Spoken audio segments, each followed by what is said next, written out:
Friends, আমি সুস্মিতা। আমার চ্যানেলে জানাই সবাইকে ওয়েলকাম। তোমরা কেমন আছো? আশা করি ভালো আছো। আমিও খুব ভালো আছি।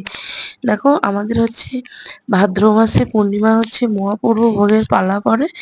তো দেখো, আমাদের পূর্ণিমার ভোগ হবে।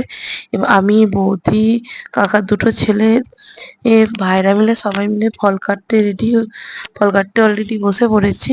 তো ওদিনকে দিয়েছে আখ, নারকেল আর লেবু ছাড়াতে। আর আমরা এদিকে ফল কাটতে বসে পড়েছি।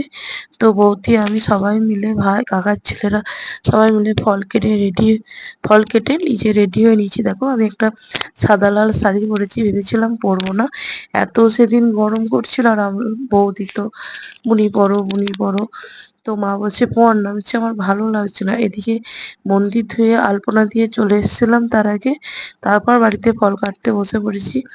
আর সেদিন কি হয়েছিল জানো? সেদিন আমাদের মানে যে ব্রাহ্মণ পুজো করে, তার এত পরিমাণে শরীর খারাপ, সে তো আসতেই পারলো না। তো যাই হোক, তারপর আমরা যার কাছে কাপড় জামা কিনি, ওনারাও তো ব্রাহ্মণ, তো ফোন করে বললাম, বললো আমার বাবা যাচ্ছে। ঠিক আছে, পাঠিয়ে দে।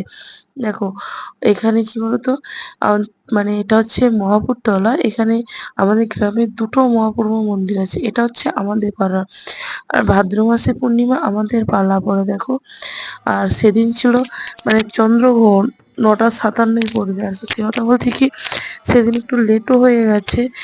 আর কি বলতো, আর ভোগের দিন, আর প্রত্যেক বছর জানো তো আমাদের এই ভোগের সময় বাচ্চা কাচ্চারা আসে। যাই হোক, আর এত মানে ভোগটা যেহেতু অনেকটা পরিমাণটা অনেকটাই দেওয়া হয়, এবার নষ্ট হওয়ার ভয় থাকে। তো প্রথম বছর যে বছর দিই, প্রথম বছর আমরা 12 কেজি চিড়ের ভোগ দিয়েছিলাম। তারপর জানো তো কি হতো, প্রায় 3-4 কেজি মতো কাঁচা চিড়ে বাড়ি নিয়ে চলে যাওয়া হতো।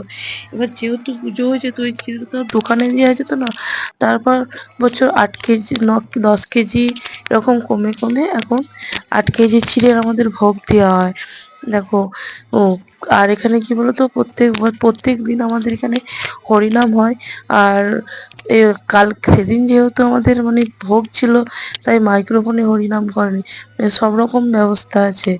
আর কি বলতো, আমি আর আমার বৌদি উপোস ছিলাম। মায়ের যেহেতু শরীরটা খারাপ, মায়ের যেন তো ছোট্ট একটা অপারেশন হবে, কালী পুজো বাদই করিয়ে নেবো। মা বলছিল যে দুর্গা পুজো পর করো। আমি বলছি দেখো মা, কালী পুজো পরই করিয়ে নেবো, একটু কষ্ট করো, সবই তো আমাকে করতে পারে, আমার প্রচণ্ড পরিমাণে চাপ হয়ে যাবে। দিয়ে বলছে ঠিক আছে, তো স্যারের সঙ্গে কথা বলবি, কথা বলে তারপর তুই যেটা ভালো বুঝবি করবি। দেখো, এখানে আমাদের অলরেডি পুজো মানে হয়ে গেছে, এখানে আরতি হচ্ছে। আর সত্যি কথা বলতে কি, আরতিটা খুব সুন্দর করছিল। আর কি বলতো, এটা হচ্ছে আমাদের মহাপ্রভু মন্দির। তো সবাইকে মানে আরতি বাবা মহাপ্রভু সবাইকে তারপর তাপ দেওয়া হচ্ছিল। আর পুজোর শেষে সবাইকে ভোগ বিতরণ করা হবে। দেখো, এখানে আরতিটা সেদিন এত সুন্দর করছিল। আর কি বলতো, আর এত পরিমাণে গরম লাগছিল। আর সত্যি কথা বলতে কি, শাড়ি পরে আমি বেশিক্ষণ থাকতে পারি না, আমার খুব কষ্ট হয়। দিয়ে দেখো, অলরেডি তোমাদের সঙ্গে কথা বলতে বলতে পুজো প্রায় শেষের দিকে, পুজো হয়ে গেছে, এদিকে সবাইকে ভোগ বিতরণ করা হচ্ছে। ভিডিওটা কেমন লাগলো? ভালো লাগলে লাইক, কমেন্ট এন্ড শেয়ার করবেন। আজকের মতন